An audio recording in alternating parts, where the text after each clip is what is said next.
Assalamu alaikum and welcome to the Legends of Takaful, a podcast series proudly put together by actuarial partners celebrating 40 years of Takaful in Malaysia. So, who is a legend? It's easy to look back and see who is a legend, as hindsight is 2020. But what about the current leaders in Takaful? Who will be the legends of tomorrow? In this series, we'll sit down and have a conversation with pioneers and founders of Takaful in Malaysia. People who truly shaped the industry, going beyond the numbers and finding out what really inspired them, their challenges and struggles, as well as their insights. We truly hope that this will both help drive Takaful forward for the next 40 years, as well as assist countries in just starting out with Takaful. In the first 10 years of Takaful, there was only one operator, Shariah Takaful Malaysia, or STM. Anyone entering the STM office during those days knew things were done differently. The first time I went to a meeting with the CEO there, Dato' Fazli, I even remember having to take my shoes off at the entrance of the floor. They had a monopoly at that time, and they focused on establishing a presence, rather than having the cheapest rates and fierce competition. Back then, the loss ratios for motor business were noticeably better than conventional insurance, which was surprising due to the small size of STM, and the need to be large and strong enough to control the workshops. STM used Bank Islam branches as the main distribution source. The second entrant was Takaful National, or TN, the Takaful operations of the national insurer MNI. TN is now Etika and focused on agency force distribution during those days. Those days we had heavy debates on whether it was acceptable to have agents selling Takaful, promoting actually, as how the model would work, as until that point we used a Mudaraba model, with the operator paying most expenses out of surplus sharing, which occurs at the end of the year. Several years later, Maybank obtained a Takaful license, and TN eventually combined with Maybank Takaful to give rise to Etika, which had a full lineup of agency and bancassurance distribution channels for Takaful, as well as conventional insurance. During the same time, the first Re-takaful operator in Malaysia started, Ariel. So whereas the first operator relied on bank branches, and the second operator relied on its existing agency force infrastructure, Takaful Ikhlas, starting 10 years after TN, had to start from scratch. This led the CEO, Dato' Said Mohib, to drive a number of innovative solutions, including bringing the Wakala model over from the Middle East. This represents roughly the halfway point so far of the Takaful journey in Malaysia. Several years later, the era of the multinationals in Takaful began, with a range of global insurers and reinsurers recognizing the potential of this market. Prudential in particular brought synergy to its products, creating Takaful equivalents of its conventional insurance products, especially unit-linked plans. This was also the time that Bank Negara really strengthened the regulatory focus on Takaful through JPIT. Regulations were held fairly consistent between Takaful and conventional insurance, with the goal of creating a level playing field.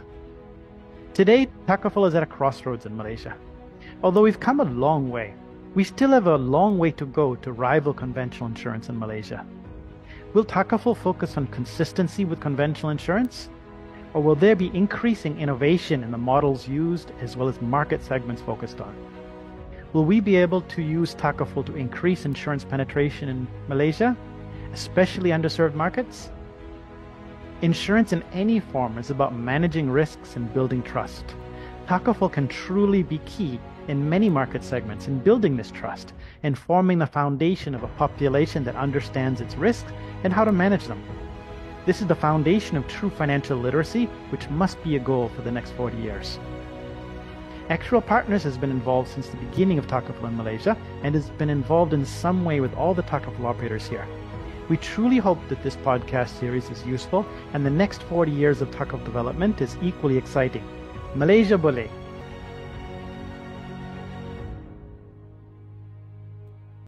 Let me just start by giving some initial remarks because, this event, if you like, is something which is, I would think, is a very important event, and we should recognize it as such. So I would like to firstly welcome everyone to this conference.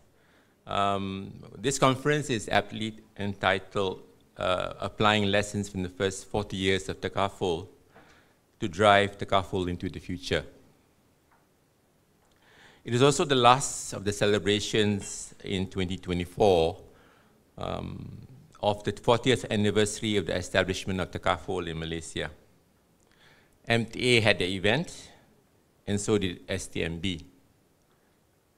This event also marks the end of our Legends of Takaful series of podcasts. I would like to take this opportunity to thank all our legends who have taken the time and made effort to record the podcast. This podcast would serve as the time machine or capsule so that in 2084, when our great-great-grandchildren were to wonder how it all started, they will hear it, so to say, from the horse's mouth through the podcast. They say nothing posted on the internet will ever be lost. We also have today some of the legends of tomorrow, the current CEOs and wannabe CEOs of the future, both as panel members and as participants in the audience. This could be where history will record the passing of the baton from the legends of yesterday to the legends of tomorrow. Let me bring you back to today's conference, what we intend to do and what we are trying to achieve. We have in our program today 4 panel sessions. Each panel session has been carefully crafted to address a particular issue in Takaful. The moderator's job is to first summarize the issues the session is intended to address. The moderator will then ask each panel session, will then ask each panel member a set of questions, and in between these questions would ask for questions from the floor. We have allocated 90 minutes for each session, which should be enough time to discuss the issues. We have a timekeeper who will indicate when 15 minutes is left and when 5 minutes is left of the time allocated. In the last 5 minutes, we will invite the moderator to summarize the discussions and the action points to steer Takaful to the next 40 years. Throughout today's conference, we request active participation from all present as we are recording this for the benefit of future generations. With that, let me invite the moderator of the first session. I would say a true legend of Takaful, he who started all 40 years ago, to moderate the first session, and for him to invite the rest of the panel members to the podium. The title of the session is Spreading Takaful Globally and Re-takaful Development. I would like to invite Dr. Fazli to the stage.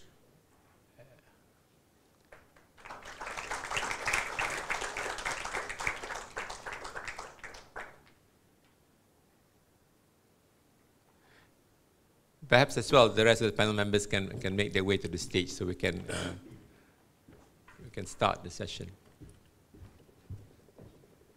Dr. Zamri? Yeah.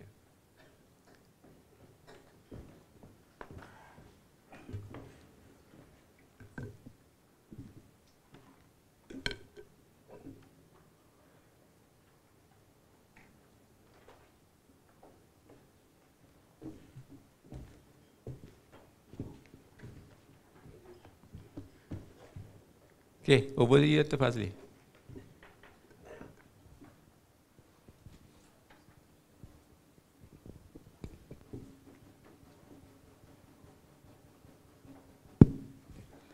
Assalamualaikum warahmatullahi wabarakatuh.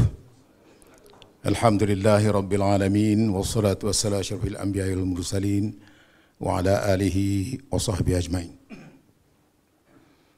First and foremost, I would like to take this opportunity to record my highest appreciation and thanks to Tuan Haji Zainal and his team, actual partners, for organizing this memorable events. I think this is part of his passion to ensure the future development of Takaful in particular in Malaysia as well as overseas takes in an orderly manner. Let me begin by quoting a hadith which roughly translated, a man that Allah loves most is the one that is most beneficial to other men. So let us pray that the outcome of our event, of our program today, will benefit all men. And inshallah, the virtues that Allah subhanahu wa ta'ala bestowed upon us will be spread to all of us. I would like, if I want to talk about Takaful, the beginning, the spreading of overseas, I don't think I will invite all the panel members. It took me a long 1.5 hours to talk about it. But let me begin by saying the challenges that I personally met when we wanted to establish Takaful in Malaysia. First, once the government agreed that Takaful is to be established, and for you, you may have heard what I said earlier, the first challenge was by the PM then, Tun Mahathir. 3 of us presented the report. Allah yarham, all 2 of them are Allah yarham now. Tan Sri Ahmad Muhammad Ibrahim and Datuk Dr. Abdul Halim. Tan Sri Ahmad Muhammad Ibrahim was the chairman of the National Task Force on the establishment, on the study to establish an Islamic insurance company in Malaysia. So at that time, the terminology Takaful did not appear yet. We didn't know what Takaful was about at them. It was only an insurance, Islamic insurance company.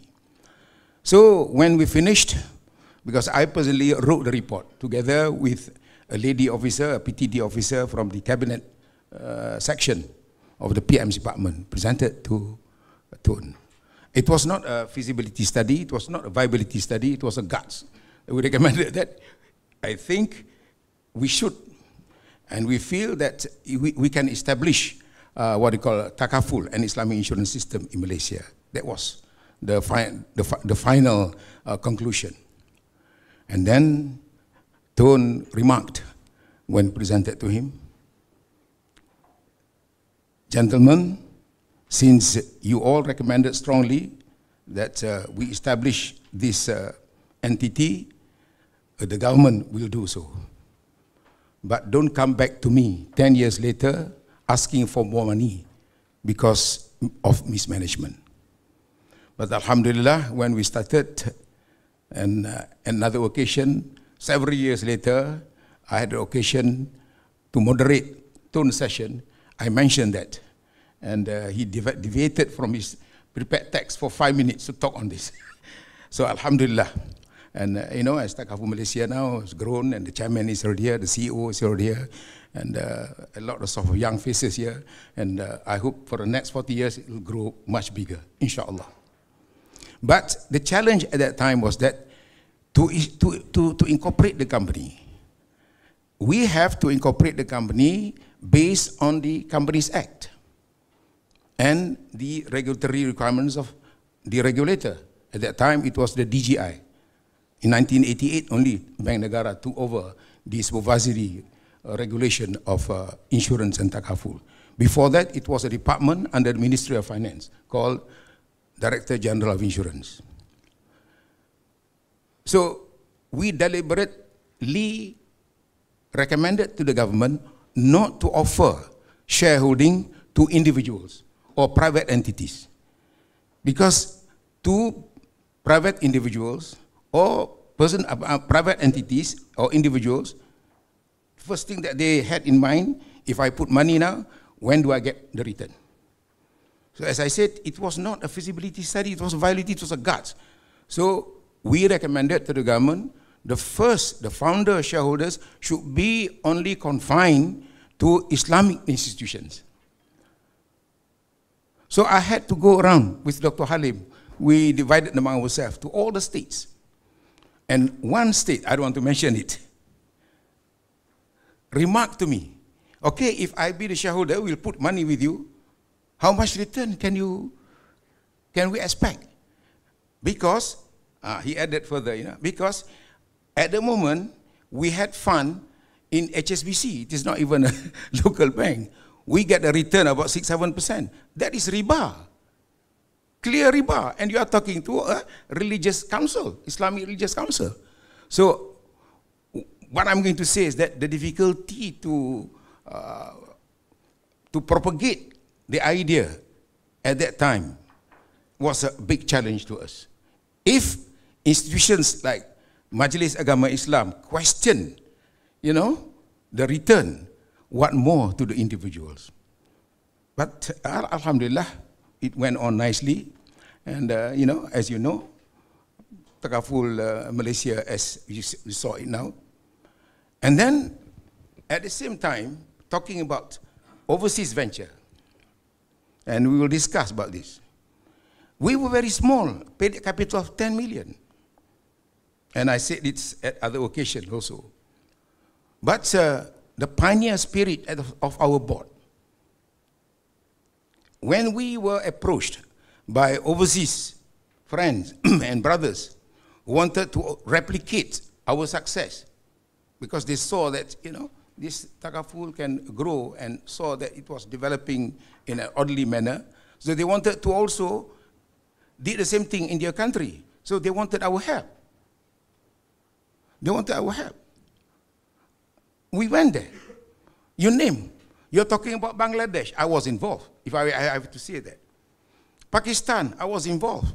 We met even the regulator. Of course, Africa, in Gambia, we were there 3 or 4 times we went there. Oh, it was a very traumatic experience. When Zamri joined me. There's another chapter, you know, to talk about. Nigeria, as they said, you want to know the impression of a country, the first impression is at the airport. So what a shamble at the airport during when we were there. But, and then of course Saudi. We started in Saudi. Perhaps we were a bit ahead of time because there was no regulation. So this is one of the challenges. Unlike Malaysia, when we started, we have all the infrastructure ready. It was a very wise part of our leaders at that time and thinkers that we must have a proper regulatory framework in order for us to embark upon this project. So that was one of the reasons why Malaysia had that credibility and integrity, the name of Takaful. So they wanted to. Of course, near home, the first was Indonesia. Eventually, we became the major shareholder of Indonesia during the financial crisis. Brunei. And we trained Brunei for 3 months, solid. We sent our staff there. And mind you, we were skeleton staff at that time. But the challenge for the present, the current Takaful operators now, including board members, you must be brave to go out. Don't think only for money. Although money is important, but of course in our evaluation, we must make sure that the venture is going to be profitable. If not, we don't also go. So there are many ways of doing that. We don't spend money, we don't invest, we don't put money. We capitalize the expertise, the technical expert. They wanted our technical expert. But you see, the first thing, I put the condition. All right, we help you establish. I can say I, because it was my idea, my objective. The board supported at that time. I have to say this. Once you operate, once you establish, the CEO must be from Malaysia. One. This will export our expertise. Number 2, the ACE or the Shariah Council member must come from one Malaysia. So Alhamdulillah, even up to now, there is a Malaysian now,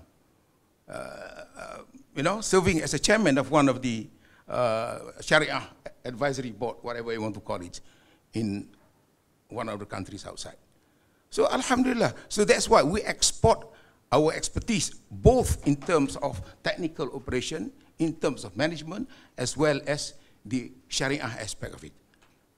Because you see, from my experience, most of the Sharia scholars, they are academicians.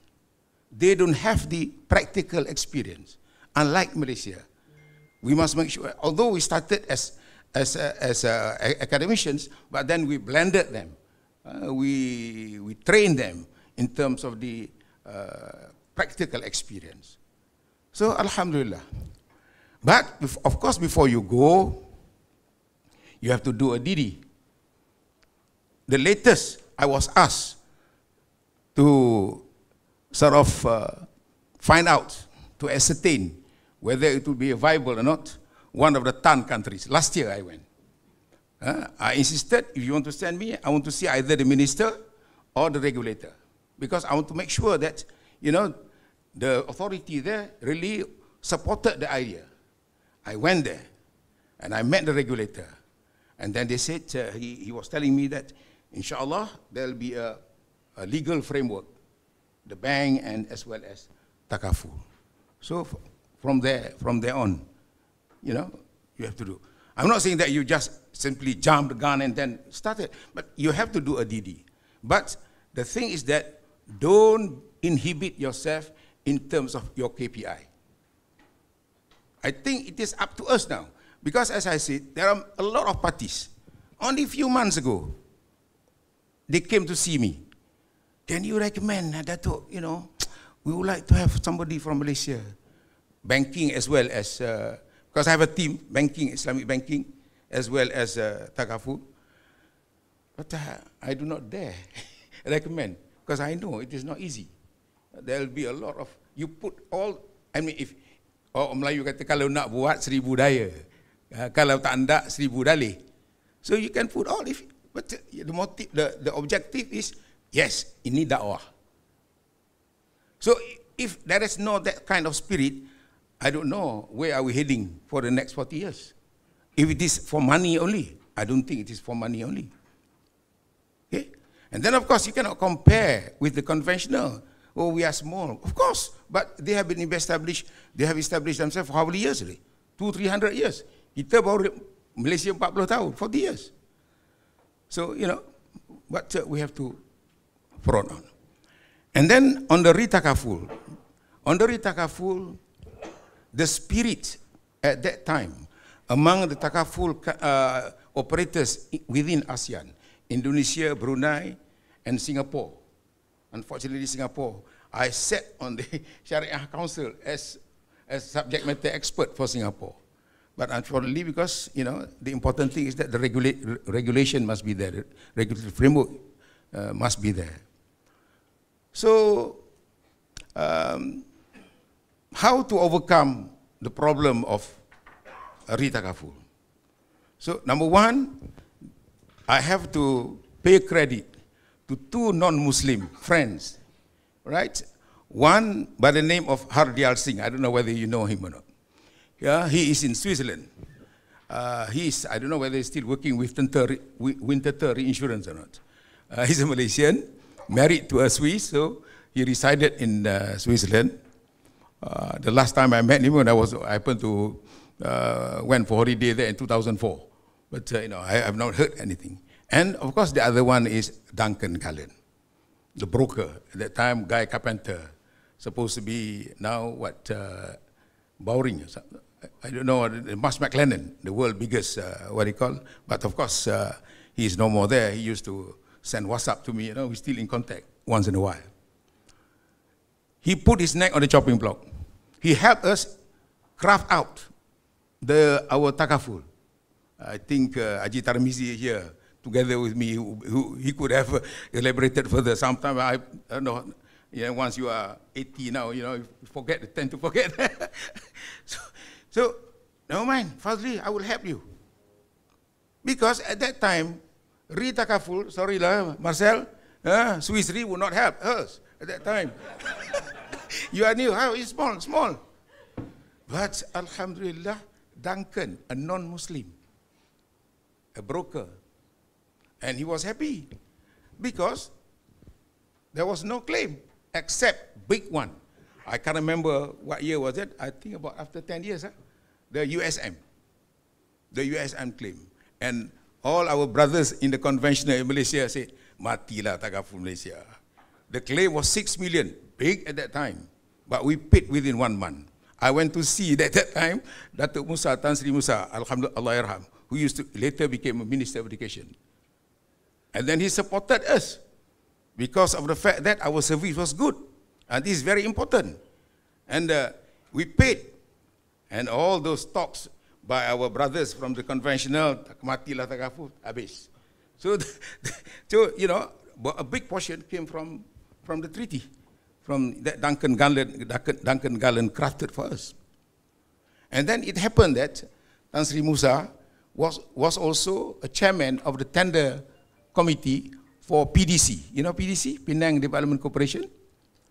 And he told me, I said he gave the instruction to the management of PDC, if Takaful Malaysia participated in the bid, you discount then 15% already. So we always got to be in the business, 15% because of the mudarabah. That also what I would like to touch, because later came the wakalah. I'm not saying that this is not Sharia, both are Sharia compliant, but we have to look which is the best to both the shareholder as well as the participant. But now, because the model wakalah, most, I didn't say it, most of the market said that, orang ramai, there is no difference between insurance and takaful. That's the remark. For whatever reason, for bad or worse, but we're not going to discuss that. But there is no difference. Okay? So probably that's why the reason the penetration rate is still, to me, still considered low, 20%. We should have more. So that was it. Then, you see, this through Hardial Singh, he suggested to me, why not, Dato? He said, you form a pool. So we call it ATG pool. That's how we form the ASEAN Takaful group. We have the ATG pool. Small, but at least we comply part of the Shariah requirements in terms of the Retakaful needs. That's how we did. So Alhamdulillah. Then of course, later we transformed that into Aril. Small, but it was not a loss. And Wan Zambri certainly can deliberate further. He was the first founder, CEO of Aril. Okay? So that pioneer spirit must be there, I think. And of course, you have to do it, you know, sincerely, from your heart. That first, it is da'wah. As a Muslim, it's orang Islam. We are not trying to convert non-Muslim to Muslim. Kalau dia nak jadi Islam, if you want to be Muslim, okay, well and good. Because Takaful is for all. But of course, at that time, the focus was on Muslim first. So that's how it started. And the difficulty, I think, in terms of establishing Takaful in jurisdictions where Muslim is minority, like I tried to help South Africa, Sri Lanka. I used to be on the board until the Bursa said you are not allowed anymore for 22 years. 22 years. They are doing well, but there are a lot of hiccups. There are a lot of challenges. Even Maldives, I'm still on the board now. A few months ago, 2 months ago, we were in Malay for a board meeting, and we went to see the governor. They don't have the law yet. So one of the problems there is that the deposit, the reserve deposit, you have to place the reserve deposit at the central bank. They don't accept bank guarantee. Like here also, sometime before. But they pay interest. They pay interest, even in Maldives. And I told the governor, and he knows Malaysia very well because he's doing his PhD. His PhD was from UIA and very keen to follow Malaysia. So he understood very well the predicament.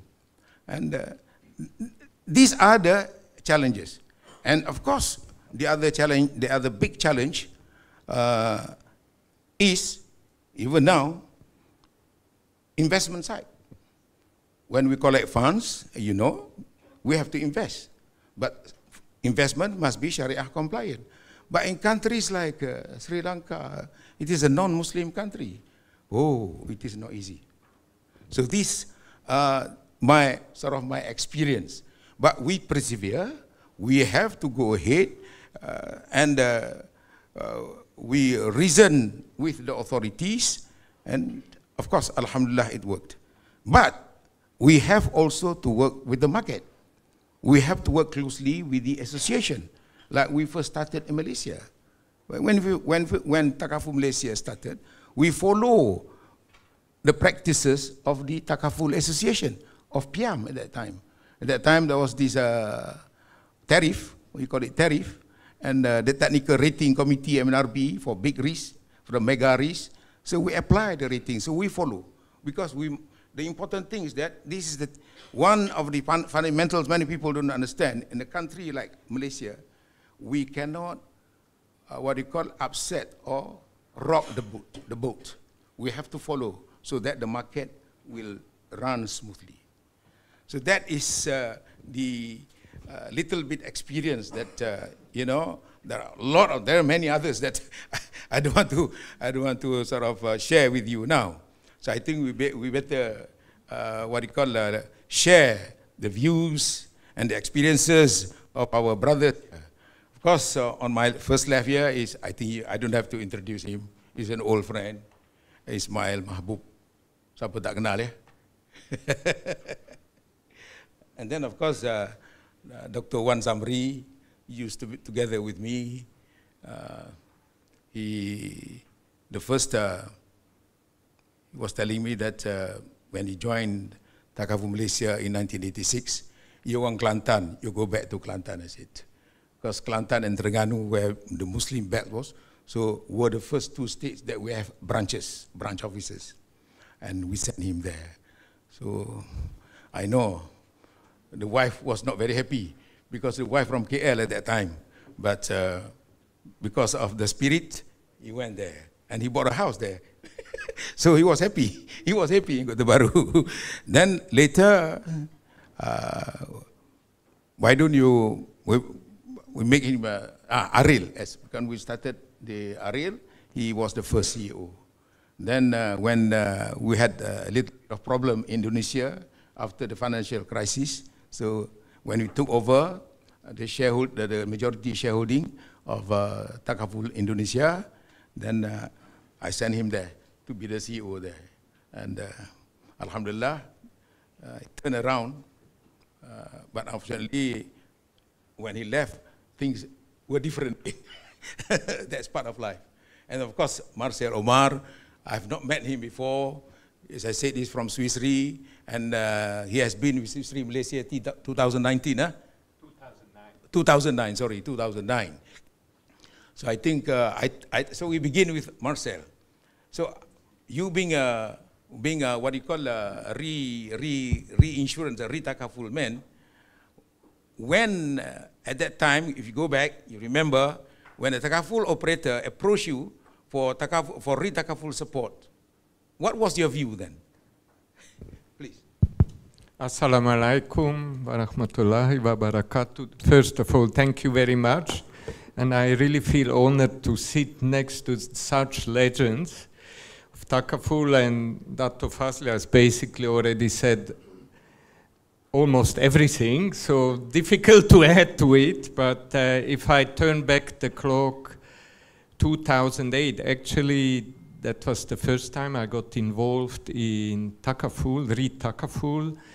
And I still remember I attended then a conference in KL. I'm not exactly sure where it was. I wasn't living here yet, but I think it was in the convention center, in a very big hall, about 3 times the size here.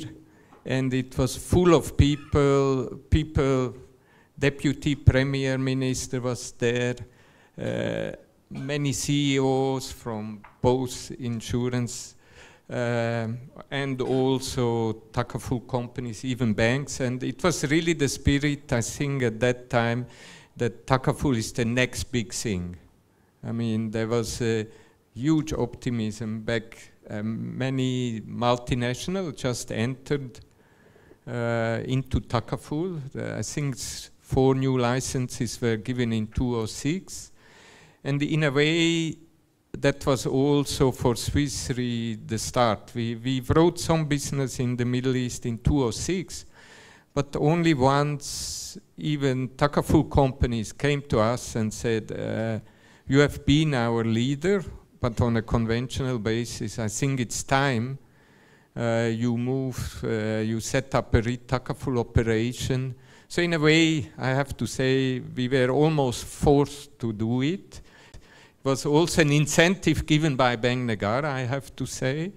They were coming to us and other big international reinsurers and telling them, please set up Retakaful, and that's how we got involved. But it was not so difficult internally to convince, because as I said, back in that years, it was really there was a lot of optimism and if I look back at the business plans, not only for Malaysia, but also the Middle East, we saw a lot of growth potential. And I think that was really then the driving force. So kind of a mix of push and pull.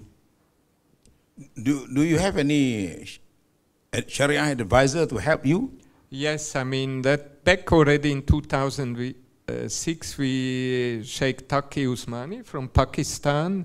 We wanted a very famous Sharia scholar, also being a multinational, capitalistic company. We wanted to make sure somebody helps us from the Sharia side, who is well known, who makes sure we set it up in the right way. So actually I think the only company still here in Malaysia who uses the Wakala Wakaf model. Oh, Wakala Wakaf model, okay, all right, thank you. Now I would like Dr. Wazamri to share his experience with us. First, in terms of his, what he call challenges in the early days as a Takaful man. And then going back, then later move to the global Takaful that you were involved with. And what are the challenges you feel, you think that, you know, that you may remember most? And how do you overcome that? Thank you, Datuk. Bismillahirrahmanirrahim. Assalamualaikum warahmatullahi wabarakatuh. Just briefly, when I was sent back to Kota Baru, I was sent to a market that is very unfamiliar with insurance. What more Takaful? So I need to explain two things. Can I explain insurance dulu, and then explain Takaful after that. So if you get their attention to that, then my job will be easy. But it's not easy. People were saying that, you know, in my first few months, I go around, you know, propagating Takaful. They say you are just using Arabic words to justify this. Some are very harsh. You are trying to, what they call this, confuse or misrepresent to the public concepts that not really Sharia compliant. They say straight to my face, you are using Arabic words to justify something that is, you know, actually Sharia compliant. So what is the basis? So we have a whole lot of time to explain to that at the beginning. So it was not an easy move. First few months after that it was quite easy when we start to, you know, to impart more knowledge to them on the Takaful. The thing that really moved me to move on, despite some early criticism on Takaful, using the Arabic words to justify contracts or business that is not really Sharia compliant, was when I met the Mufti of Kelantan, who was also in the Sharia committee of Takaful Malaysia, Datuk Ismail. He was the Mufti. So when I was sent to Kota Baru, the first person I met was the Allahyarham Mufti, Datuk Ismail. So he said to me, one, this contracts you're talking about, mudarabah, wakala, tabarru, all these terms, terminology we learn from our classical religious text, kitab kuning. So kata, he said, dalam kitab kuning kita, semua you cakap ni ada. We learn all these things. We as scholars, kita di pondok, we learn all these things. But we don't know how to apply it in the modern context. This wakalah, mudarabah, musyarakah, tabarru, whatever, all these context in Islamic banking, they are in our religious text. The problem is how to apply that in the modern context of Islamic banking, finance, and Takaful.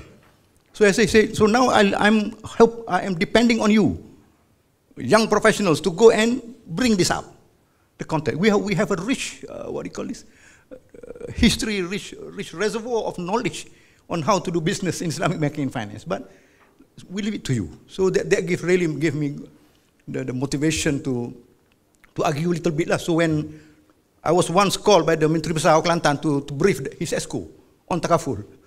So I was meeting the ESCO, the whole team of the ESCO Negeri Kelantan, the State Executive Council, councillors, to brief on Takaful. One of the member was this Ustad. He said the same thing. Are you sure you are Shariah compliant? You're using Arabic words. So I say, Datuk, yang dalam among the shareholders in Takaful Malaysia at that time was Majlis Hukam Islam Negeri Kelantan. I'm very sure the Mufti of Kelantan makes it very absolutely sure that this is Shariah compliant. So he kept quiet. So I won that day. Okay. So moving back to your second part of your question on how we bring Takaful to the global stage. I was lucky enough to be appointed by Dr. Fadli to become CEO of the first Re-takaful company, ASEAN Retakaful. The now ex-ASEAN Retakaful. Okay. That also opened eyes on the state of the industry, where we really need support of Retakaful, but we were not getting enough because there are not many players yet at that time. I think in the region we're the only one. When I went to get some business from overseas, there was only I think another one, Islamic Insurance and Reinsurance, based in Bahrain, Jeddah. The office is in Bahrain. Because because in Saudi, like Dr. Fadli mentioned, there's no regulatory framework for insurance and takaful. So companies were set up in Bahrain, they set up office in Saudi. So when I went, they were also small. So when we approached the market, I said, we are a small company. Ariel, I think I told Zainal in the podcast, our capital was less than $1 million. A Retakaful company, which is less than $1 million. You imagine, Marcel, $1 million to start a Retakaful company. But then I go around with Datuk Fadli sometimes I went on my own and say, we are a small company. I admit, we are a small company, but please give me small share. Don't give me, I don't want to lead your treaty. Just give me 1%, 2%, 3%, I'm happy. So I go around the market. At that time in 1998, there was about not more than 15 takaful companies globally. So all of them supported me. Of course. Datuk Said Mohit was there. He supported me. Tamizi was there. So I got support locally. I got support. But overseas, I got support. Because I tell you frankly, you are a takaful company. Those companies overseas. You are a takaful company. We are a Retakaful company. If you don't support us, you answer to God. I told them frankly, you don't support us, you answer to God. We are providing a facility. We are small, not rated, small company. But please, so they give me 2%, 3%. Okay. And then we are not a losing company. We make some profit. We share profits. Because we operate on Mudarabah. There's a profit sharing, so we share with our clients. There's small profits. Small profit. And then Indonesia. So he sent me to Indonesia to set up. After Ariel, I was sent to Indonesia. Indonesia, I said, it's different from Malaysia. It's a different market. The company was set up, it's mentioned to Zaina, bottoms up. So the shareholders are individuals, the Islamic activists, individuals who are strong, with strong Islamic credentials. They want to do something Islamic. They want to set up takaful. They want to set Islamic banks, all the Shariah compliant, finance. But they were people from the bottom. I remember they told me when they want to set up a company, even the Menteri Agama, the Minister of Religious Affairs, scolded them. Why are you doing this? This nonsense. The Menteri Agama in Indonesia at that time, when they want to apply, want to approach the minister, Menteri Agama, to support them, to set up takaful in Indonesia, the minister scolded them. So it was really good. So Malaysia was lucky. We were bottoms up. The government from the Prime Minister supported. But Indonesia we have a tough time. And these all activists, they're not professionals. So that's why when we go in, we try to put in some lessons from Indonesia, from Malaysia to help them. They were actually activists who have strong, desire to, we want to do takaful. They are very enthusiastic. So we help them. And then the third one, I'll just finish in 1-2 minutes. The third one was Dubai. Dubai is a different market. If somebody is in Dubai, you go to Dubai, you know that you go there to make money. The expatriates, so everybody is not placed there. You really want to stay. You want to make as much money as possible and go home. So the market was not really regulated.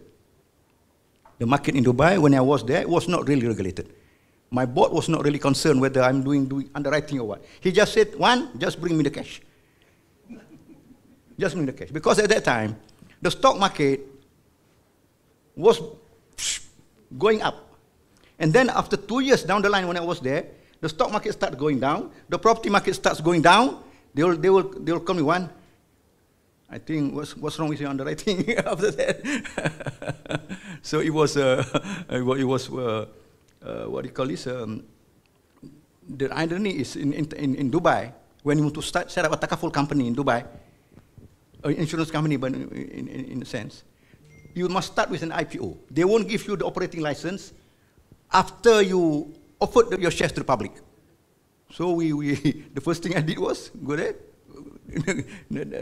help with the IPO, and we sold about 76% of our shares to the public. And so we were a public listed company immediately, without any business what do you call business history. So we start. So it was oversubscribed. People flush with money. They don't know where to put the money. So we want to raise 100 million dirhams. I think we raised about 2 billion for that one. So we have to pay down their shareholders. And the final one more minute. Dr. Fazli again, he's selling me to Nigeria. Somebody approached him how to set up company in Nigeria, so he can go. He just showed to me, somebody will go. So I was stuck there for about 2 years to set up a Takaful company. Nigeria is a unique market. It's a unique market. It's also grounds up, like Indonesia. So the company was established by activists also, who wants to this same group started Jais Bank, if you know, in the first Islamic bank in Nigeria. They were the first group who started Jais Bank. The market in Nigeria, for example, some peculiarities, the insurance market, to be brief. They came up when I went there, it was in 2017. When I went there, they just issued the guidelines for Takaful. Very general guideline, about 7-8 pages guidelines on Takaful. It was a brief guideline. The thinking of the regulators at that time was that Takaful, because of the concept of Takaful, is the risk fund doesn't belong to the Takaful operator. We are just not the risk transfer mechanism like insurance. So they say you don't need much capital. So my company that I helped set up in Nigeria, our capital was only about 400 million naira. 400 million naira is about $800,000. So less than $1 million, we set up a Takaful company. Out of this 400 million naira, 100 million, they require us to put into the reserve deposit with the central bank. Again, the same issue. We have a capital of 400.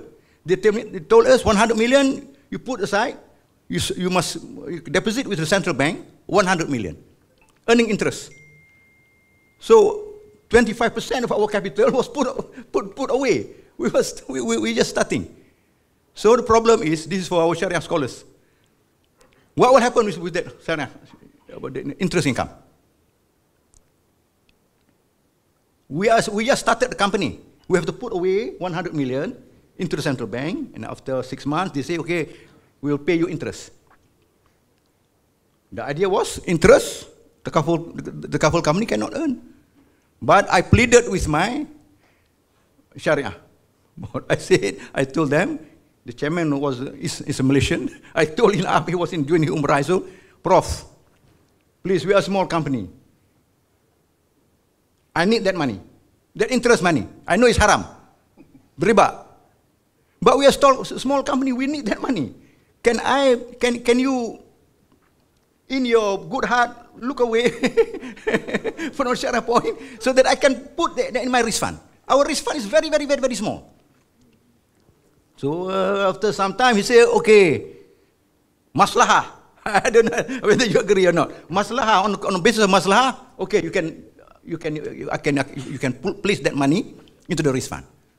Rather than giving away, I say, we need more of that money than the people outside there. We need more. So we managed to convince the Shariah, chairman of Shariah, so that we don't give away the riba money, the haram money, and put it into our risk fund. So that's the rest is history. Thank you. Thank you. I just like to add before I go to Brother Ismail. I think from what I can deduce from the explanation given by Brother Wan Zamri is that when we want to do something, our objective must be very clear first. Our objective must be clear. Once our objective is clear, then it is easy for us to undertake whatever operations, action plans that we want to execute. So in the case of ARIL, I remember, because I was the chairman, I established it. It was 1998. It was a financial crisis period. But this, I say, why? Malaysia is unique because from top down, as what Wan Zamri explained, top down rather than bottom up. It's the fact that we need a form of Retakaful operation. And then our objective is that we want to write only businesses coming out of Takaful operations, not otherwise. So, dedicated specifically. So, of course, it was small. But at that time, we want to establish, if you establish Retakaful as an inshore, then the capital was, I can't remember, but certainly quite a substantial sum. So, we established as offshore. Then, this is where I must give credit also to the finance minister at that time, who is now a PMX. I went to see him. I said, brother, you know, you were the one who propagated so much on Islamic finance, including Takaful. So we need this Retakaful. Retakaful is a requirement under Shariah. Although we can plead or we can excuse as a darura, as an emergency, we can use all this. But we have to strive. We have to take action to ensure that some form of Retakaful real operation can be established. But then, I understand if you establish this, you need a capital. So, but we were small. So the requirement was 400,000 US, at that point 2.5 million. All right, we put 400,000 US, but you need 10 million. But what we'll do is that we ask our parent company at that time, Bank Islam, to guarantee.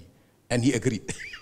So that's how, what we call ARIL was established. And what being explained by Wan Zamri just now, Alhamdulillah. So that's how it started. So the objective, as I said, must be very, very clear in terms of what we want to do. So the vision, we must have that vision. So inshallah, Allah subhanahu wa ta'ala will guide you if you straight in your thinking and whatnot. Now, let's hear from our brother Ismail. He was a conventional man, right? Then he turned himself into a Takaful. So can you share with us your thoughts, your experiences, your challenges, if any, the difficulties to transform yourself personally, and then to convince the market, your clients.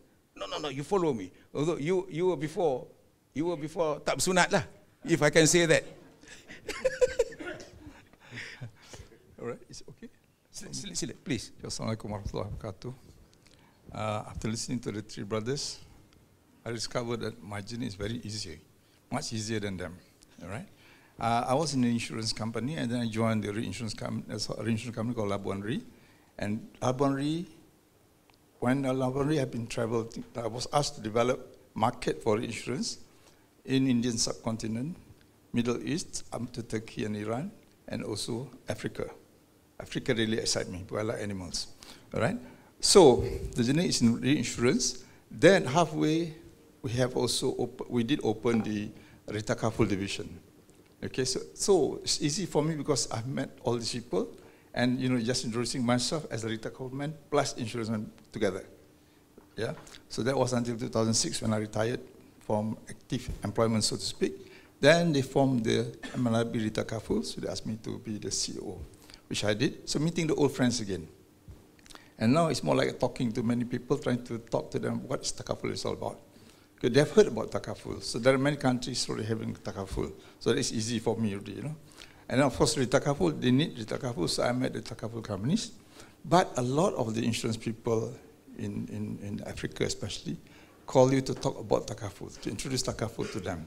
Despite being a Takaful. So I don't like the word legend. Once you say legend, the myth will begin. Okay? So when I came in talking about Retakaful, someone said, wow, there's a legend coming. That was those days. And then just said, oh, he's an expert. When you say the word expert, there is a myth already. So that's what actually happened. So after that, I retired in 2012, and that's it. So that's my journey in Takaful and Retakaful. It's a short journey because you have to have a long journey. That's why you talk a bit longer. And for me, it was a short journey. So I talk about short. Let me ask you another question. Yeah. What do you think are the challenges, or apart from the normal business as usual now? What are the things that you should do, to expand further Takaful globally? Okay. Many challenges. The challenges sometimes not on Takaful. I would like to say this is actually an event where they called me to be a speaker. I remember there are 82 or 81 people attended, and all of them are non-Muslims. And the late entry was a Muslim, but at that moment I don't know him. Okay, that is in Kenya, Nairobi. After talking for around 1 hour, a lot of questions and answers. But first question, this I need your help also. Okay, later on. The first question was, because in Nairobi, before that, there was a bombing of the US embassy. By, I can't remember who, but they took it as some terrorist.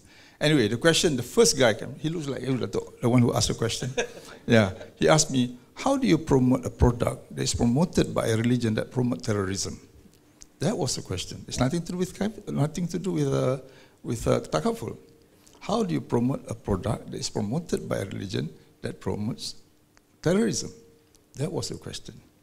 So, you want me to say what I answered? Please. Okay, well that caught me on. But I look at him, I don't think he has any malice in him, No malicious intention. Intentions. My answer was, let me mitigate this question. I said, who started the Second World War? Everybody said Hitler. Okay, good. So I said, who started the Vietnam War? This is John Kennedy. Good. And the recent one was the Iraq War. Who? Bush. Tell me, what is their religion? They're quiet. They said they're all Christian. But of what sect? They're all quiet. But I said, I read something. All three of them are Roman Catholic. Now, I said, is Roman Catholic bad or these three guys are bad? So the same thing in Islam, we do have some people that had their own way of doing things. You see? So that mitigates the session. After that, a lot of questions on religion rather than Takaful, until we extended more than half an hour of our lunchtime. Okay? And this guy who came alone, who came late, got to know me, and we had a chit-chat. And that guy became the founder of the first Takaful company in Kenya. His name is Hassan Bashir. Some of them maybe you know. Okay, so we sort of assist him here and there. Then he has to come to Malaysia to learn something about Takaful, which he did. And it is a very successful company now. It's called Africa Takaful Insurance Company. Okay, it's based in Nairobi. And it just opened up, I think, was it 1 year or 2 years ago? Somalia Insurance Takaful Company. So to me, that little session that I had with these people had sort of brought up something good, which is the formation of the Africa Takaful Company. Are you involved in the operation of that company? No. You help him technically? I help him either by phone or by talk. But did he share with you, the challenges that Okay, the first challenge is very interesting. Nothing to do with Takaful again. I met him. He said, I just sacked my chief marketing officer, who happens to be the chairman's nephew. Since there's nobody from Kenya here, I'm okay lah. I'm not mengumpat. So I said, what do you do? He said, I have to put a rule saying that no drinking, no whatever. But this guy came to office, shaking. He got drunk during lunch. He came to the office, not himself lah, staggering into the office. So he was sacked in 24 hours. So that's the biggest challenge.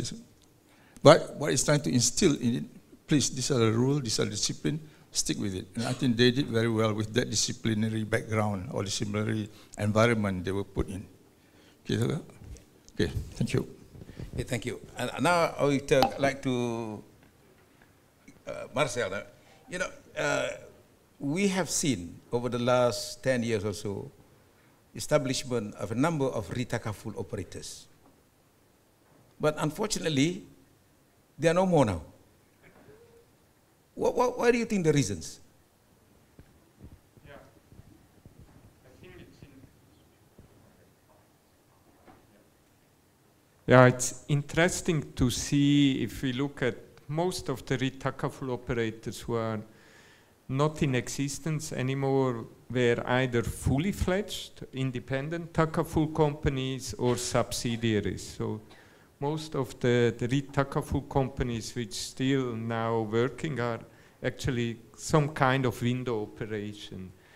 And I think coming back to my initial statement back in the 15 years ago, there was a lot of optimism how Takaful will grow, not only in Malaysia, but across the globe. So that was also the time when many Retakaful operators were established. And actually they put up quite big operations, put in a lot of capital. And naturally, if you want to do that, the shareholders expect high returns, as we have discussed. So they were really under pressure to grow the business. And we all know if you are under pressure to grow the business, what suffers often is the underwriting results. So that's one reason. Maybe some of them were too aggressive because they had ambitious growth targets. Another challenge which we still face nowadays, less so in Malaysia, but for example in the Middle East, is that it's still sometimes a bit difficult to convince Takaful companies to give the business to Retakaful companies. So even in case of Swiss Re, we have a lot of, or several Takaful clients who actually prefer to give us the business on a conventional basis. Even though we have now a well-established Retakaful operation, we could give the same rates, everything, but they still prefer to go on a conventional basis. So that's another reason.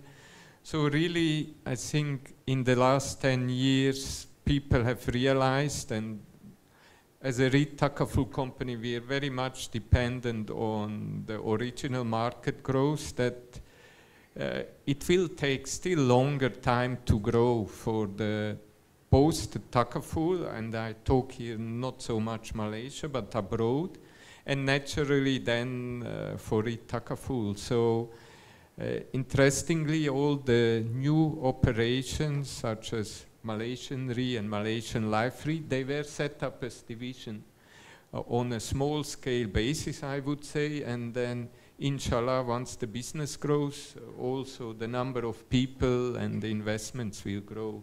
And I think that's the more sustainable approach at this moment.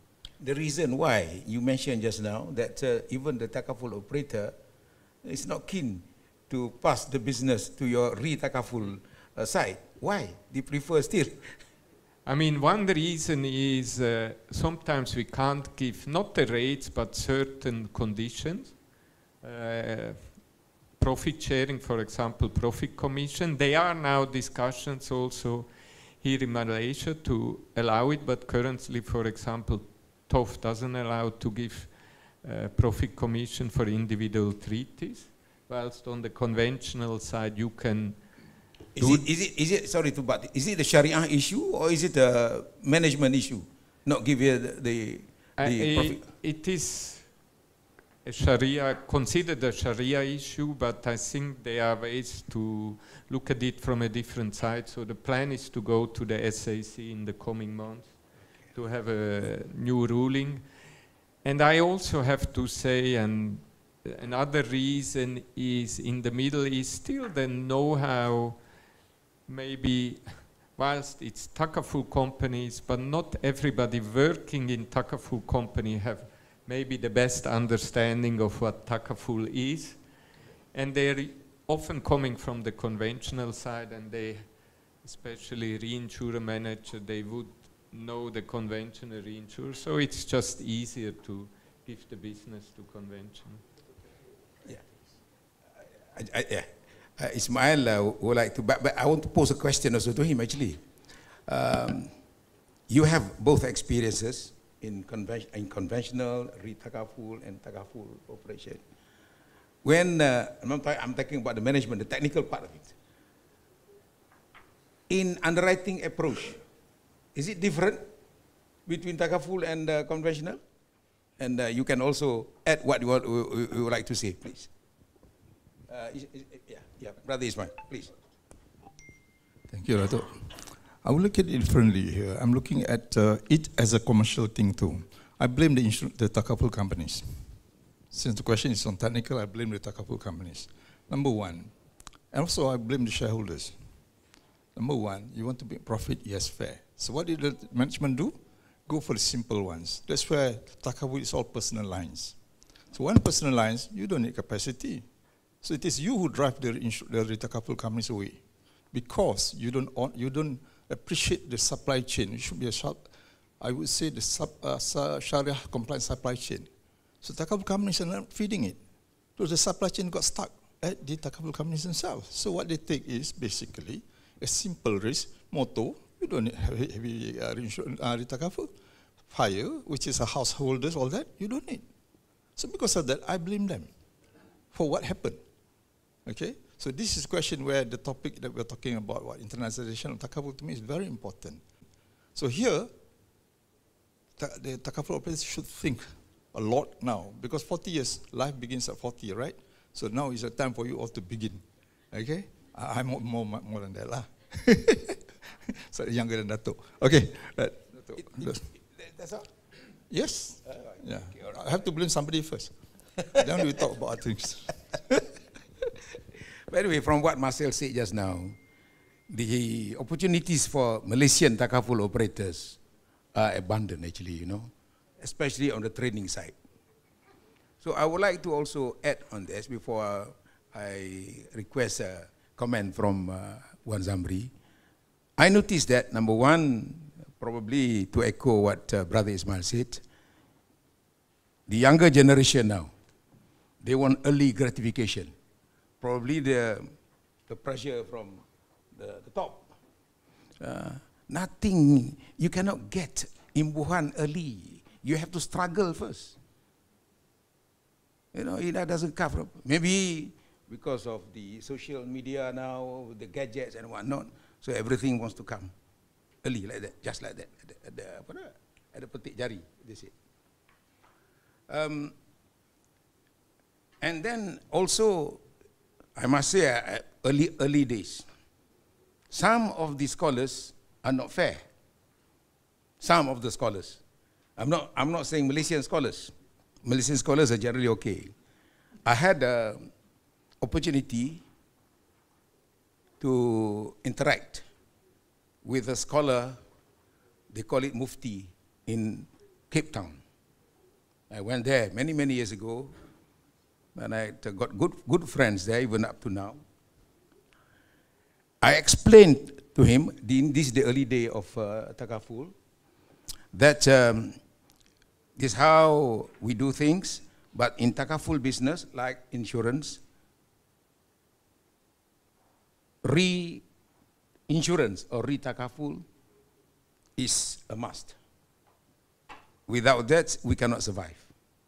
But unfortunately, at that time, we don't have a Retakaful operation yet. So that was the reason why we quickly took steps to establish a Retakaful, as I said earlier. But then we had to do things with conventional, but with a certain parameters and conditions as set up by our Shariah scholars. And then he retorted, how can you say that you are Islamic? That you said that part of operation is not Islamic, the reinsurance part. Then I said, I've explained to you, this Shariah, this the emergency, whatnot, the darura. So actually, you as a scholar, you are doing disservice to Islam. You should not criticize. You should find ways and solutions how to overcome this. So, like us also, we must not criticize. We have to sit down and how to overcome whatever, challenges, whatever difficulties, whatever questions that we face. So, going back to the experience of Brother Wan Zamri, if you are given a chance to start over again, do you think you do things differently in terms of propagating Takaful, both at the primary market as well as Retakaful? Because I remember when we went to Iran, They say, no, we are Islamic Republic, so we don't need Takaful. Ours is only Islamic. That's why you remember. So please.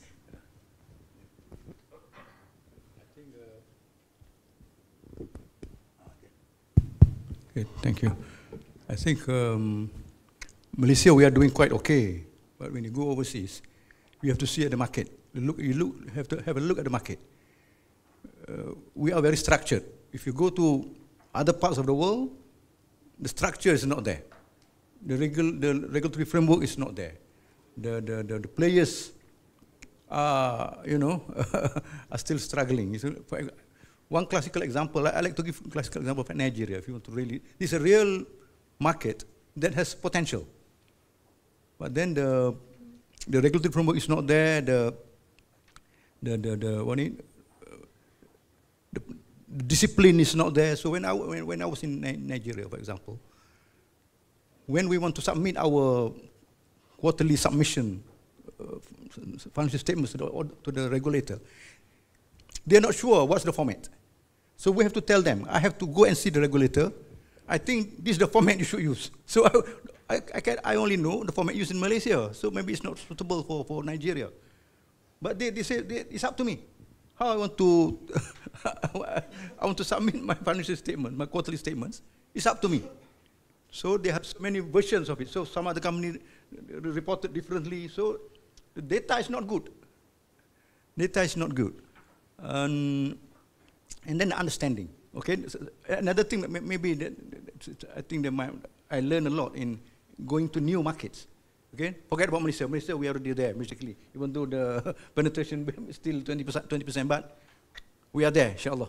But these new markets, there's still a lot of structural issues that have to be addressed before, if we want to go there. Potential is there. Okay. One is regulatory, as I mentioned you. The capital requirement is ridiculous. $800,000 or not even $1 million to start a Takaful company. One IT system I tried to source when I was in Nigeria. I was to source an IT system from Dubai. It cost me $1 million. So that's my capital, just to get an IT system. So it's ridiculous. Another example is sensitivity of the market. Nigeria is, let's say, 50-50 Muslims. Don't talk about Shariah there. Don't talk about these Arabic words. Concentrate on what we can do best, which is ethics. We want to replace the market with an alternative, which is ethical. So I don't sell Shariah, I don't sell Mudarabah, Tabarro, Musharaka, Wakala. I don't sell all those things. You see my brochures are all in English, all translation of the Arabic, so no Arabic words are used. And we managed to ease down the tension. As I told you earlier in one of the issues, when the federal government of Nigeria want to issue its first sukuk, the federal government sukuk, there was a huge cry in the media that the Nigerian government want to convert Nigeria into an Islamic state, just to issue sukuk. So they were making noise. Oh, now the government now want to turn Nigeria into an Islamic state by issuing a sukuk. So you see how the sensitivity of the market is. So you have a lot of groundwork to. So I have, let's say, for Shariah, it's alien there on Islamic finance. So I have my teachers, and I'm lucky to do my masters in UIA. I learned something about Islamic banking and finance. So every day after class, after work, 5 o'clock, an hour, I'll call my staff and let's learn a little bit on Islamic banking and finance, all the terms, all the concepts, a little bit. So it is a learning process that have to be undertaken in these new markets. It's not easy market, but it has to be done that way. You have to educate our staff first, and then educating the public will be another big issue. So we really have to take that into account. Thank you. So education is very important. It is essential. So training, therefore, comes into play. But correct me if I'm wrong. I have not closely followed the development of Takaful industry. But what I observe is that I notice there is somehow lacking in training. And it seems that training now being undertaken, again, this is what I was told, by individual Takaful operators rather than by the industry as a whole. because last year we conducted a training internationally, and there are people who wanted to come, you know, from Africa, from Middle East, they came, and we gave them training. So training is important. But so I would like to share with you why there seems lacking in training now. Whereas training is very important. Process of education is, you know, is a lifetime. And of course, we don't want to see the market here, and in particular where now we have companies having both insurance and Takaful together. You look at the marketing now, we provide insurance and Takaful. I think that is not quite correct. The idea of having two separate companies is okay. But when marketing, I think it should be marketed differently, separately. Because to the eyes of the public, oh, insurance and Takaful the same, provided by one particular operator. Whereas the structure actually requires two separate companies. So again, you put money first. So you put the requirement of Islam down the bottom. So where is barakah? So can you comment, please? Panel, each of you, please. Each of you. You, Ismail first, near it to me, please. Again, I go away from Takaful and also from Islam in a way. Now, when you talk about training in this context, just to follow up what I said just now, the Takaful operators are really pushing for personal lines. 60%, 66% of 2023 portfolio is motor. All right? I don't have to teach you motor. All right? So what you need to do is training on the big risk. This is where Takaful is just a, I would say, a complacent contributor to Islamic finance. You're quite happy what you are, you're happy. But you talk about the big corporates. The big corporates, they put money, and they're not going to Takaful because they know you don't have the expertise. So training on the expertise of, the technical expertise of Takaful as per the risk, not as per the religion, that is to me very important to prepare. That's one of the training aspect. The second aspect is, like I said, is a complacent compliment to Islamic finance. You are just serving the personal ummah. You don't serve the corporate ummah. And Islam goes with the corporate levels. Kalau tengok sejarah, the history, the big ones are all actually started in during the early part of Islam. A lot to do with something big. It's not something small sangat. Especially when Nabi moved to Madinah. Okay lah, on the small part is masih kat Mekah lah. Okay, so training on the technical knowledge of big risk. Okay, so I'll go forward to a little bit because time is running short, I believe, that we, Takaful operators, for that matter, all the stakeholders of Takaful industry, talk about the government, which have done a good job, the promoters, the enablers of the Takaful companies, which are big corporation, and also qualified people, technically, which are from the conventional world. But I suggest, go to the university, take the Shariah people, teach them Takaful. Not we bring them to on the Shariah side, be the risk management guy, be the accountant, be the upper. So they have a dual qualification at least. So training of Shariah people to really understand the world of Takaful or the world of commerce, that is very important. So that's the two training I'm looking at. Hopefully, I don't mind going to the university and talk to these people. Please allocate some of your Shariah people to be groomed into Takaful or banker or something like that. Okay? Thank you. Okay, Zamri.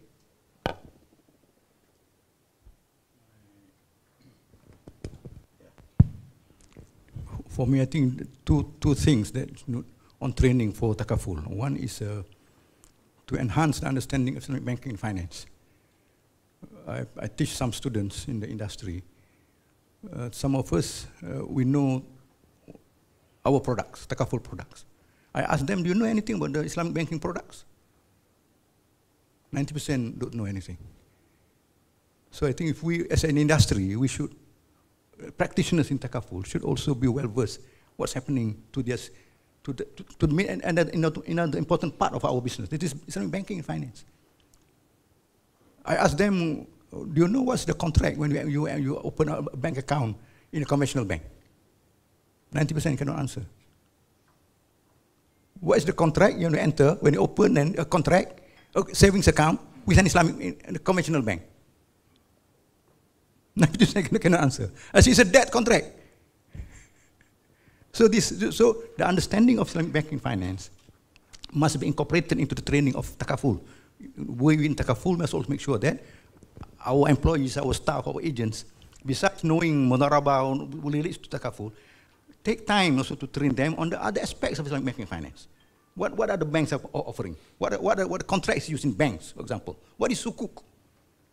They don't have to be experts, but they know what is happening in the other parts, what's happening around us in the market. Number two is, I think, another thing, another training that I strongly feel that should be imparted to for us in Takaful Islamic finance is, I always say this, Tasawwur Islam. I really appreciate that training that I underwent when I was in Takaful, Malaysia. We were camped about 2 weeks in Pusat Islam, all the middle management and below. We were in camp about 2 weeks, just to learn Islamic worldview. So how you think? So you don't simply jump in and out of conventional. So working in Takaful is not just a career. Working in Takaful, you have a commitment. You have a religious commitment. So you tak tergamak nak kerja konvensional lepas tu. Tak tergamak nak ambil bank, nak ambil loan bank, ada riba. Tak tergamak, you like eating pork. So if you can instill that through tasawwur Islami, I think the industry can really hold itself. We can really move forward and have this whatever spirit, pioneering spirit, to expand the Takaful to greater scales. Because the foundation is there. Tasawwur Islam. I really learned from it. Thank you. From my perspective, the situation not as bleak. There are some initiatives. First of all, on individual company basis. We, for example, give some interested parties from Africa training on a regular basis. Then also as an industry, MTA is organizing some training at least for the region through the ASEAN Insurance Council. That's the plan. There was just recently a conference, I think in in Brunei, I believe, and there was some commitment given to provide training for the new markets, even here in the region. Naturally, that's more focusing on ASEAN countries, but at least it's a good first step. They are also commercial providers which give training. I think what is important to have a combination both of theoretical but also practical training, because theory and practice might not always be the same. So it's important to do both. And here naturally the challenge is for somebody, Takaful or even Re-takaful company, you're so busy with the daily work, not so easy to go out and give training in addition. So that's one challenge. But I think there are some trainings given, but more can definitely be done. Thank you. Before I, open it to the floor, just one or two comments I would like to add before I forget. Training is very important, because last Monday I was given the opportunity, MTA invited me to give a talk to LTAS, they call it, Leadership, Takaful, something like that. I was made to understand this very important training, very important, and what Wan Zamri said just now, the Tasawwur Islam, the whole view of Islam, to instill that.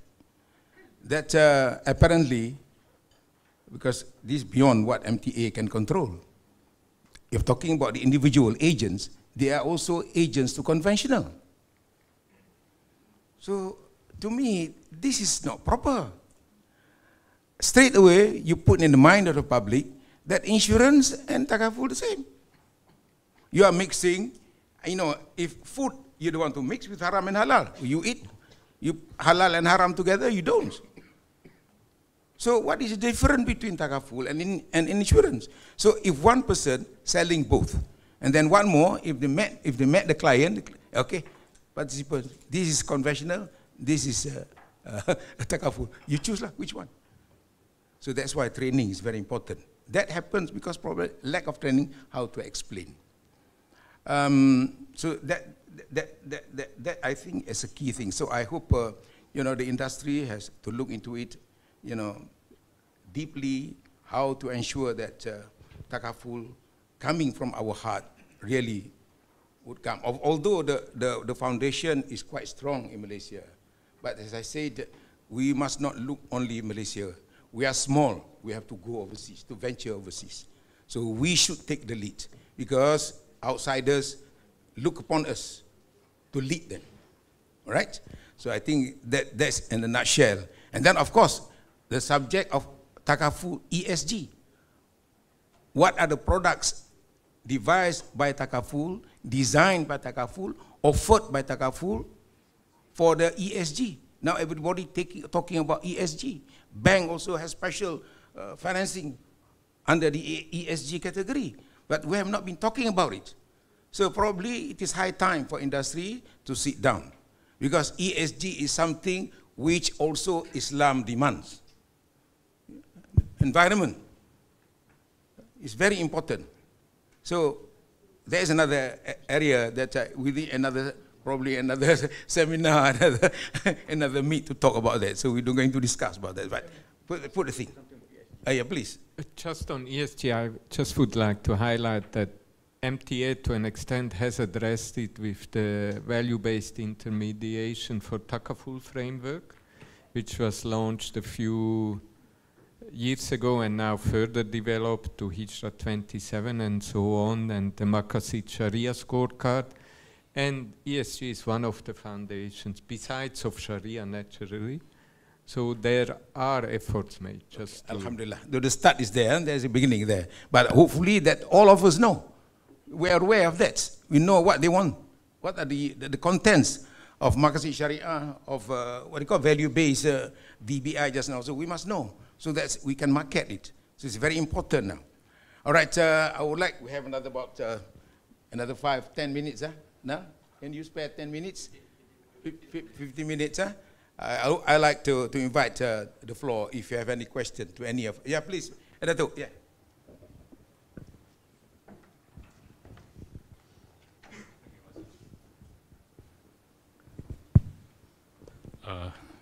Gentlemen, can I raise an issue about, from the host country perspective, if you want to spread Takaful globally?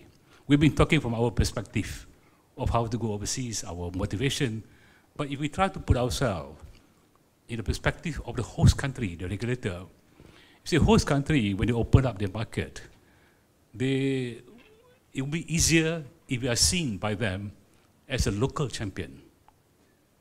Local champion meaning when we go there, we can add value to them. Now, in respect of Takaful, we have very strong points because of our long experience in terms of many areas of insurance. But they will also always want to see us whether we can provide solutions through Takaful, which meet their needs better than others. Now, so if you want to be, I think we can claim to be a champion in many areas, except for one. The one that you mentioned, actually, the one I'm referring to is actually part of ESG. E is environment, S is social, P is governance. Hospital medical benefit is the pillar 2, social. Now, countries, when they want to see us, they're very, very well researched. Whenever I go to see them, they almost on the table is a printout of our organization or country. If we want to see them right now, there is one pressing area that they will be aware of, namely medical coverage. Our medical coverage does not meet the test of the hadith that you quoted. The best of people are those who benefit the community the most, not benefit the companies, community. Our current coverage of medical doesn't meet the test. It, in fact, creates burden on the social. So our focus, I think, should be not to just follow the conventional solution, which in this case is simply raise premium. We must find another way. So I think that is a point that we should address, because it's affecting the community, whether Muslim or non-Muslim. It's of great interest. And I know the government unfairly pointed the finger at us, the insurance companies, whereas one of the major culprits is actually the private hospitals and the pharmaceutical companies. So I think that if we are aspiring to go overseas and presenting our case to the local regulator that we should be the one that they allow, we must prove that we are a champion in all areas, including affordable medical benefit. Thank you. Thank you.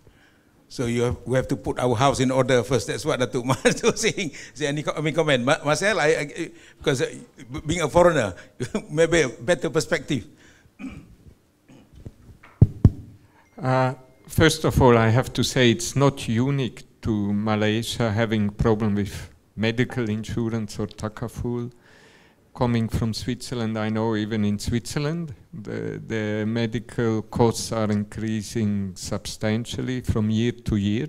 So I think so we have to be mindful of that. So it's not a pure Malaysian problem, but nevertheless, it's something we have to tackle. And there is no one silver bullet, but I think the various parties have to start talking more together, because they have, it's not one culprit, it's several parties, but I agree have to work together. And if you look at medical insurance, it's actually a much bigger issue. If you look, for example, the fact that retirement, people also in Malaysia, it's an aging society.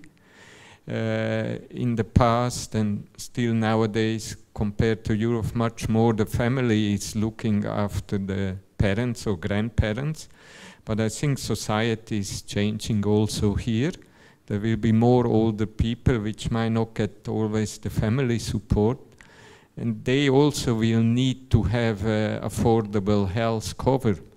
And whilst you are working, a lot of people get group cover from their employees, but once they retire, that is not available anymore. So actually the Malaysian Islamic Leadership Council has again approached MTA recently to come up with a solution specifically for this new segment of, in a way, try to find a solution where people can save while they're still employed, so they can have affordable health coverage once they are retired. I think that is something the industry will have to look into, because we all know health costs just increase the older you get usually. We have to be mindful of that, and inshallah the industry can come up with a feasible solution. Okay, I think that Datuk Muhammad asked two questions, or two areas of questions. Number one, the internationalization of Takaful. Number two is medical. Okay, I will answer the first part. The second part, I'm not that good in answering on the medical side, okay? So I'm talking about internationalization. What we need, what Takaful industry need, not only Malaysia, but also worldwide, is a platform, trading platform that is recognized worldwide. I share this, I went through certain incidents whereby by quoting one name, I got a business, which is around 200 to 300,000 US dollar at that time. I know it's only 1%. Okay, what I see is trading platform here. Takaful should be aiming at the top. And the top of our trading, our industry is in Lloyd's. We should be in Lloyd's, be a part of a Lloyd's syndicate. Imagine this situation whereby you have a Lloyd's syndicate.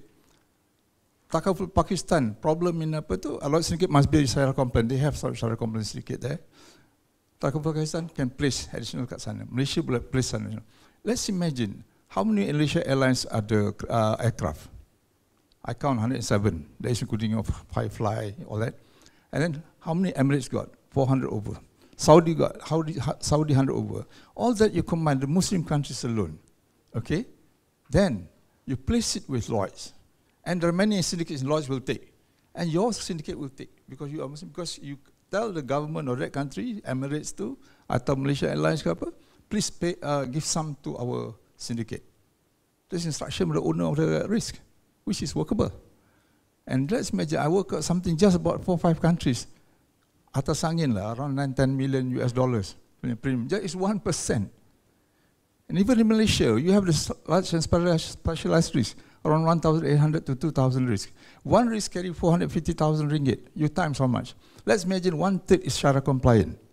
You calculate, it's around easily 200 million goes to takaful companies. Okay?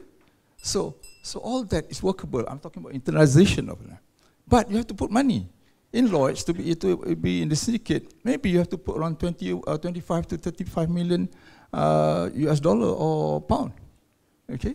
So, I don't have the money, but certain companies don't have money. But we need, this is where, in the fire chat by Dato' Tan Sri Azman Mota, MIFC punya leadership punya council, dia kata, they just signed an agreement with UK, Turkey, Indonesia and Hong Kong on how to collaborate on Islamic finance and also halal hub. It comes together already now.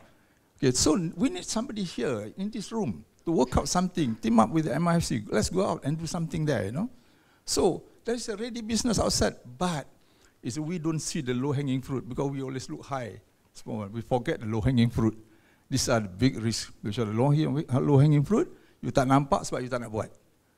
So this is an area, that's why train your people to think like that, to go internationalization. Because takaful, Islam is international. So you're putting Islam into a very regional. Okay, Dato', that's my point. Okay. I think, please. State your name, please. Assalamualaikum. My name is Faris. I'm a humble Retakaful broker. I'm faced with the new guidelines from Bank Negara, the Hajj and Darura.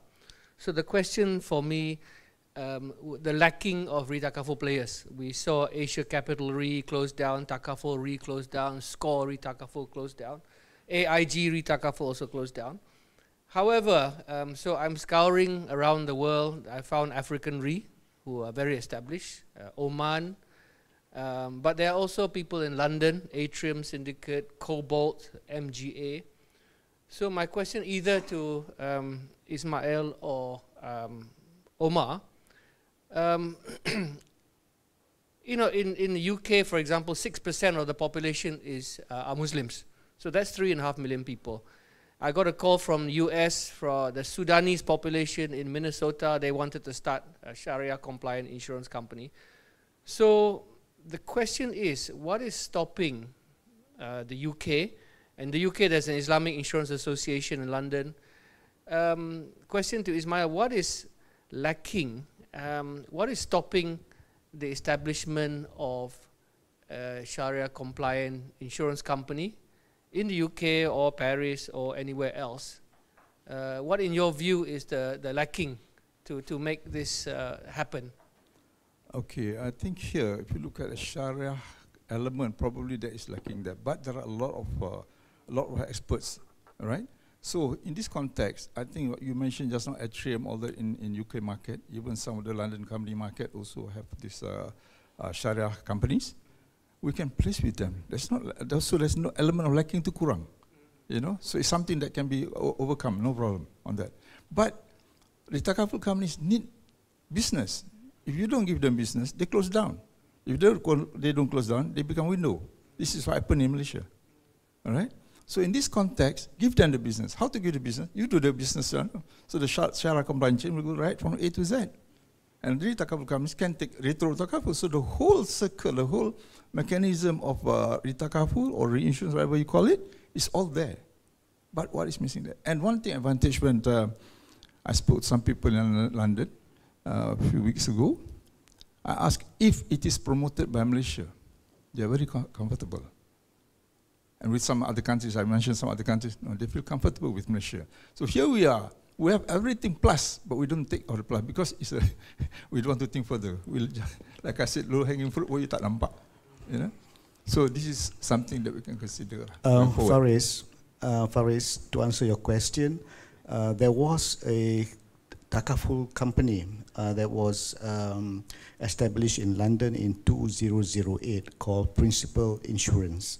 But that closed down, that went into voluntary liquidation after 3 years. And basically, it was a loss from day one until such time that they couldn't stop the bleeding anymore. There are various reasons for that, and I will talk to you. But what I see as happening is that the ecosystem wasn't there. There was quite a challenge to operate under a conventional regulatory system. And the sponsors of principal insurance had difficulty working with religious bodies, working with Islam or Muslim trade associations and all that. And unfortunately, they made a mistake of employing key people at senior management that didn't have the spirit of Shariah there. So it was a problem from day one itself. I can talk to you about it because I was involved there. Okay, Marcel, yeah, I mean, at Swiss Re we have been approached more than a dozen times in the last 10 years for companies wanting to set up a Takaful operation in Australia, US, UK, France, Germany. And we were always open to help them, but none of them materialized. And usually it's just a challenge with the business size, the business plan, because as Dr. Said said, the ecosystem is not there, not really developed there. So it's not always easy even to convince Muslim people to buy Takaful cover. And a lot of these people are very enthusiastic, so bottom up, but they lack the insurance know-how. So that's another challenge to make it technically feasible. Maybe that was also the challenge for principal insurance. And the other option would be a big established insurance company to set up a Takaful window in these countries, but they are all saying it's just too small. And nowadays, with all the governance and compliance requirements, which are much more than 40 or 20 years ago, it really becomes a cost factor. So companies wouldn't just jump into it unless there's a significant business potential. That's really the big challenge. Just one last, thank you, Marcel, Omar. One last point, I think, if you compare Indonesia and Malaysia, okay, why is Malaysia very successful, but Indonesia is not, despite having 90% Muslim population? I think the government of Malaysia, since '84, they wanted to support. So the regulator, the government wanted to support the success of Islamic finance. But in Indonesia, I think there are not enough champions. There was one champion, Pak Iqbal, but he moved to, I think, money markets or gold as more interesting. So without the champions, without the regulator, without the government push and support, it's difficult for Indonesia to have this success. There are Takaful operators, there are a few windows, but I've been watching it for 20 years. It hasn't really get the penetration or the numbers unless the champion, the regulators, the government changes their stance on this. Okay, thank you very much. Thank you. I think because of the time, I think we can, one last question.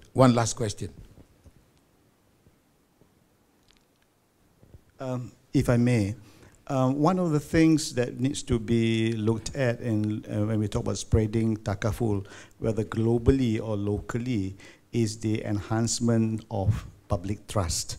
And basically public trust is measured in two things. Each customer engagement has got to be a happy one. And although we have PITA, the professionalism of insurance and Takaful agents, but there is none yet for Takaful staff technically. I am saying that because I'm not sure whether or not we are measuring customer service in any way. Where are the faulty touch points that needs to be addressed? Where are whether or not complaints are being addressed fast enough. Earlier on we spoke about capacity issues, and I don't think it's just about underwriting treaty capacity, but it's also technical knowledge as well. Where are we addressing staff competency in special in technical areas? Where have we gone? We talked about aircraft, marine, and all that earlier on, engineering. So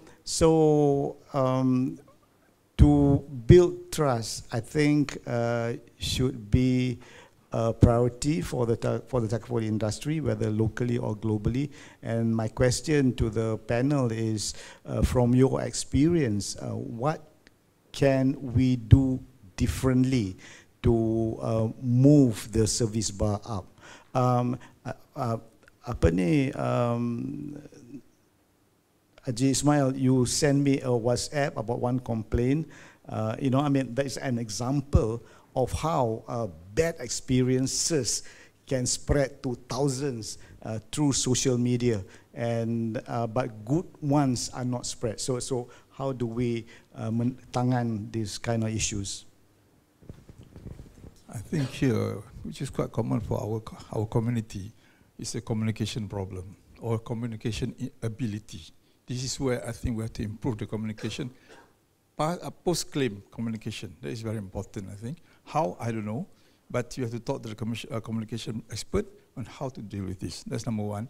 Number two, with this social media situation, one question goes to all the members, maybe 100 members, and this 100 members send another 100 times 100 members, so it's very bad if anything happens. So how to contain this? So the management has to sort of be prepared, be preemptive, and how to tackle this at personal level, so that this guy, ask him, please send to your group, say that everything is okay now. So to me, communication is the issue. Okay, there's another part to that question, which is basically the enhancement of technical capability. We spoke about training, and I think it's quite difficult to train everyone in everything.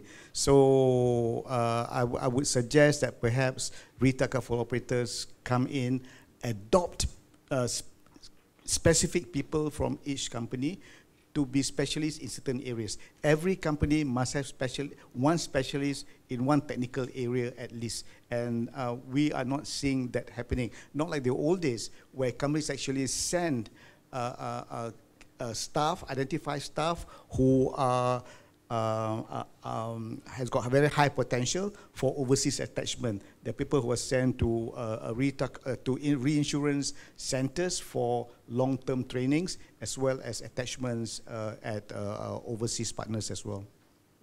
Yeah, you want to add anything, Marcel? That just a brief 2 minutes comment? No, even shorter. No, just saying that actually MTA has started to give some technical training. It's just the start, but for all the general Takaful operator this year, they have conducted some training for specialized lines specifically, and I think they will continue. Naturally, it's only a drop, and much more needs to be done, but it has been recognized, so it's being addressed at least partly. Thank you. Anything, somebody? Anything to add? Okay. All right. I think because of time, we have to adjourn. We have to stop here. And I would like to thank again the organizer, actual partners, and Zainal in particular, and the rest of you patient enough to listen to the blabbering of the old people here, and of course to my fellow panel members for their in-depth and their insights in terms of how to develop for the Takaful.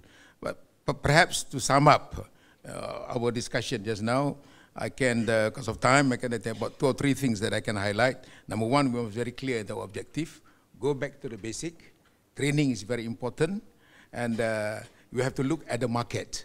And then I think we have to make sure that the industry take measures to involve all other important stakeholders. For example, the Majlis Ugama Islam. I noticed that during my time, I read khutbah in 1 or 2 masjid. They presented the khutbah Jumaat. But I don't see any more now. People are not talking about, because they treat Takaful as nothing. It's just like a product.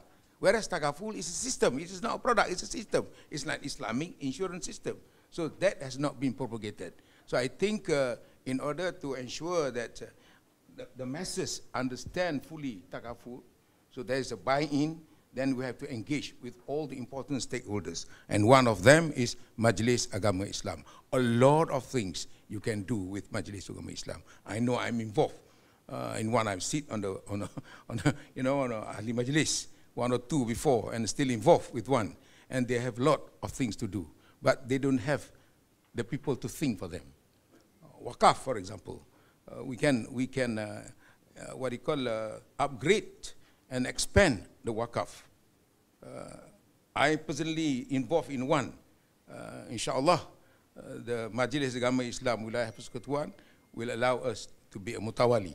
Mutawali means that we are the manager of a Waqaf. There are a lot of people who want to Waqaf. So we have to make sure. And certainly that Waqaf will help the expansion of Takaful business. Again, thank you so much. Kalau ada apa-apa kesilapan, kekasaran, itu datang daripada kami. Kami minta maaf. Ya, kami minta maaf. Yang baik adalah Allah SWT.